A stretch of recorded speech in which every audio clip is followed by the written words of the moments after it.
Որամսից որ կդիմեն, այո։ Եղավ, շատ շնորհակալ եմ հանգամանալից ներկայացնելու համար, դուք հարցեր ունեք, խնդրեմ։ Այդ դուք նշեցիք, որ կարիքավոր ընտանիքների արցախցիները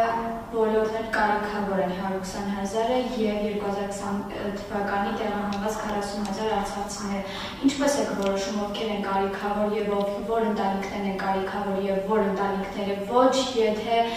սոցհարցում չեք անցկացրել, արցախցիներին չեք այցելել, իսկ այցելելու դեպքում շատ քիչ ընտանիքների եք այցելել։ Նայեք, այցելությունները արցախցիներին շատ կան։ Եկեք նայենք միասնական սոցիալական ծառայության դեպքում արցախցիների մեծ մասին հաստատ այցելություն կա։ Երկրորդը, այստեղ սոցհարցում անելու այդքան մեծ անհրաժեշտություն չկա։ Այսինքն սոցհարցում անելուց ինչ պետք է որոշեին ընտանիքը, պետք է ասինքն կարիքավոր է թե կարիքավոր չի։ Կա շեմ, սահմանում ենք շեմ, օրինակ հիմա մեր անապահովության համակարգով սահմանված է շեմ 34,581 դրամ նպաստ տրամադրելու համար։ Այս դեպքում հաշվի առնելով է ձեր ասած բոլոր հանգամանքները սահմանվել է բավականին բարձր շեմ։ Ունենք 4 շեմ, նպաստ այս պահին տալիս ենք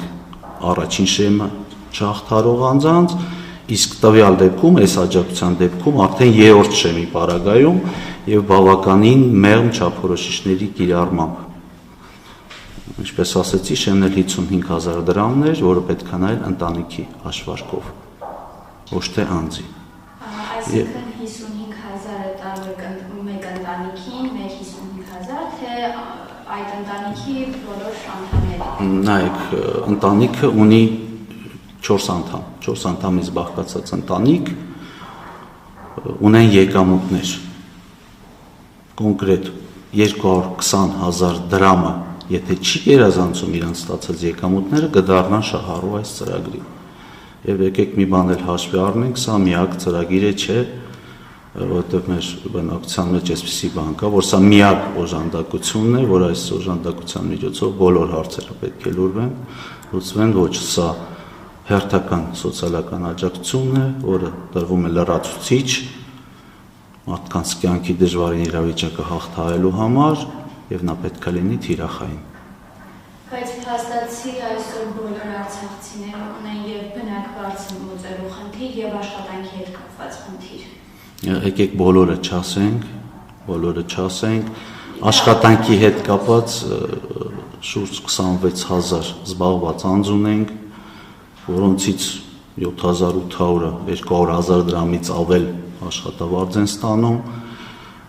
թվեր այս պահին չունեմ, սեփականության իրավունքով բնակարաններ ունեցող անձինք, դրա համար է այս ամբողջը, որ միանշանակ աջակցությունը հասնի կարիքավորին, բնակարան ունեցողին, մենք չենք ուզում այս աջակցությունը տանք կամ շքեղ ավտոմեքենաներ ունեցողներին, այս աջակցությունը չի կարող լինել։ Պետությունը այլ աջակցության տեսակներ ունի, եթե համապատասխանում են չափորոշիչներին կարող են օգտվել, բայց այս աջակցության հիմքը, ասեցի, կարիքն է, դրամական կարիքն է, որը հաշվարկվել է բավականին մեղմ չափորոշիչներ հաշվի առնելով։ Այսինքն կարծում եք, որ 55,000 եւ բնակված մոծել, եւ կոմունալ մոծել, եւ ապրել, Այսպես ասեմ էլի, բավարարը նայած որ ընտանիքի դեպքում։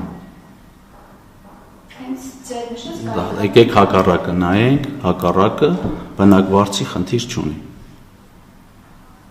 Ես ինչու պետք է ես նրան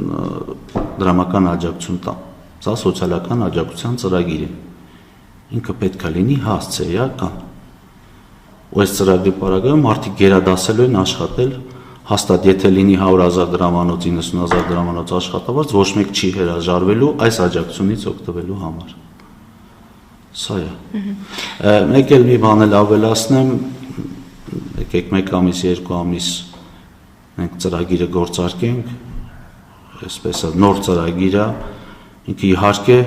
հաշվի կառնենք առաջին, երկրորդ վճարումներից հետո լավարկելու հարցը, եթե դրա անհրաժեշտությունը եղավ։ Համապատասխան վերլուծություններ կանենք, հաշվարկներ։ Եղավ, շատ շնորհակալ եմ հանգամանալից ներկայացնելու համար, ձեր գործերին հաջողություն։